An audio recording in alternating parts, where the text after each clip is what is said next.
Hello Pisces, thank you for joining me for your weekly forecast for week commencing the 19th of February. The wonderful news is that on Monday, for the first time in 11 months, the Sun returns to your sign. Of course, Mercury pitched up in Pisces late last week, and already you have Neptune, your co-ruler, located here since 2012, and Venus. And Venus is exalted in your sign. Now let's start with Venus and Neptune, because they're actually going to be combining this week in a conjunction. This has the potential for some very big upsides.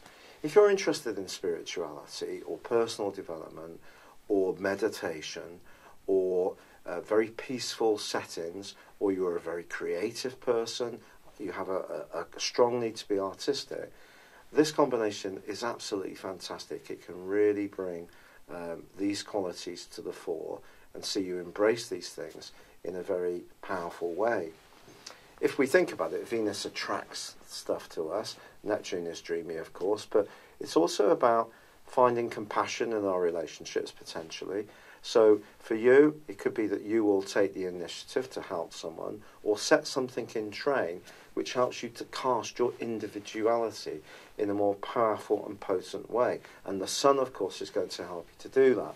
And one of the things I love about the Sun coming back to your sign is it will give you neat vitality, which, of course, is absolutely fab, because with vitality, we can then use our talents in a more effective manner.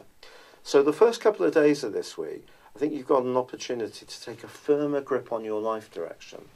Sometimes it can feel as if events see you drifting a little bit, because you can get caught up in other people's needs and situations. That drains out your energy.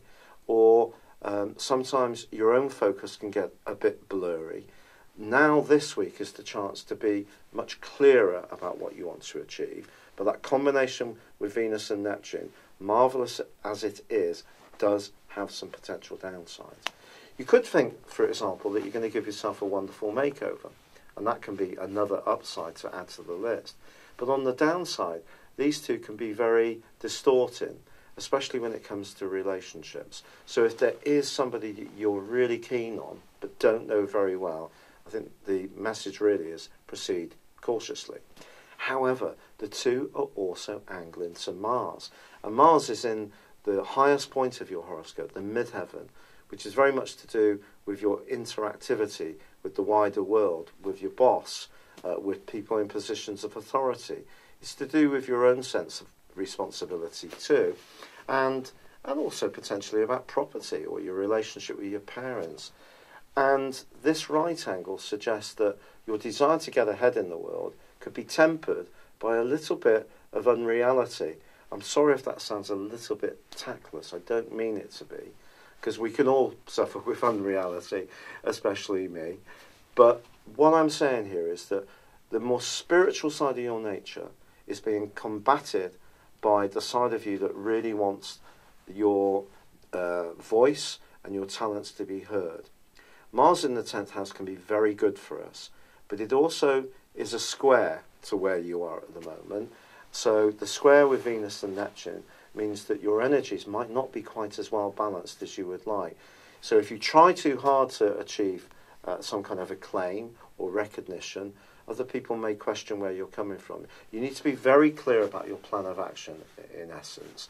But I think generally this is a week for you to really get things down to brass tacks when it comes to what you want to achieve, and being less concerned by what other people think. But we still have to fit in with the wider world, its mores, its rules, its regulations, its laws.